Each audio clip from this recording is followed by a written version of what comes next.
Next, from Chicago, we talk with a school administrator and a school enforcement officer about the growing trend of non-resident students lying about where they live to attend a school outside their own district. These administrators say that each non-resident student can cost the district over $10,000, as well as leading to unnecessary crowding in classrooms. This runs about 15 minutes. Daniel THORSE, we're here at the Illinois Association of School Boards Conference, and you had just made a presentation on an aspect of education that I think a lot of people have never heard of, and it has to do with who actually has the right to attend a local school and how some people are violating that. Can you give us the big picture? What is the issue that you're dealing with at your district? Good point.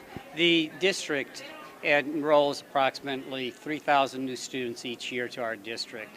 A percentage of those students are students that are fraudulently enrolling in the district. We have parents and guardians that wish for their students to attend school in our district, and those parents want to be in our district for the educational gain of the school district, perhaps for convenience in certain respects. And the problems that we run into is that it's a big impact on our taxpayers to have additional students in our district. It requires additional staffing for our classrooms, and it makes it a negative impact on the students and the taxpayers that are paying for our district to have the students within that are paying for the actual residency within the district. Yeah, so we know schools are supported by local property taxes, and here you have people who actually are living outside the district pretending to be residents of the district.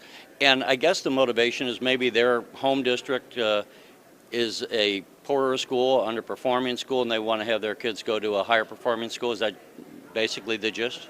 That's accurate. There's a variety of reasons students want. Certainly it's the academics within the school district. It's also districts that maybe the student was having trouble in from a discipline standpoint, so they're looking to find a different school district where they can start new, start fresh, so they will look to fraudulently enroll in our school district. And Pete VIZEK, your role is to basically investigate and find out who's who and do they belong or not. How do you first of all determine that a child who's there illegally is illegal? Well, what will happen is we will get referrals from the individual schools, and we have roughly 29,000 students in our district, so we have quite a few elementary, middle, and high schools. And we will get referrals from the secretaries or the registrars that handle registrations. And we do some in-house training so they know what red flags to look out for. And they'll send us those referrals, and we'll create a case file and do some background work on the parents or guardians to determine if there's any other addresses that may be associated with them. And then, of course, we'll do surveillance and interviews of the students to determine where they're actually residing. We also get referrals from residents who may see a child being dropped off at the bus stop, who's not walking from a home to go to the bus. We will get referrals from our transportation department when students fill out change of address forms and accidentally write out-of-district address on the form. We also do audits, especially during the summertime, at schools where we see a high propensity of fraudulent registrations. We will do audits of certain types of registrations at those specific schools to determine whether or not those students comply with our residency requirements. I don't know which of you to ask, but how prevalent is this problem, or do you even know? Well, go ahead. We investigate approximately 100 to 150 cases a year with 29,000 students in our district. It's certainly a significant number of students that Mr. VIZEK investigates and looks into resolving. A number of those cases we do find where the student may actually reside in the district legally, but certainly there's at least half of those that students are found to be out of district individuals. And how do we assess the cost to the district? Is it the cost per educating per student extrapolated across however many are violating residency? Or well, what we do is we have a daily tuition rate, which is established by school code, and that daily rate comes from the total district cost and divided by the number of students. So that would be our daily rate. If a student was found to be living out of district, the parent or guardian would be assessed tuition for the number of days that that student attended our district as a non-resident. The realized savings actually come into play when you're not having to educate that student for the next 4 years of high school. Roughly our yearly tuition cost at Plainfield School District is around $10,000 a student. There's some additional savings when you have a smaller classroom. You don't have to go out and hire as many aides to assist in those classrooms, so thereby reducing your administrative costs on the bottom line. So there's a lot of different avenues where you could look at cost savings. You can look at the tuition basis. You can look at the ability not to have to educate that student over a period of years. You can look at not having to hire additional staff. But then there's also the interpersonal savings that the students realize when you have 26 students in a class and 2 of them are non-residents and are removed from that class. Those other 24 students are getting a lot more attention from that instructor in that class.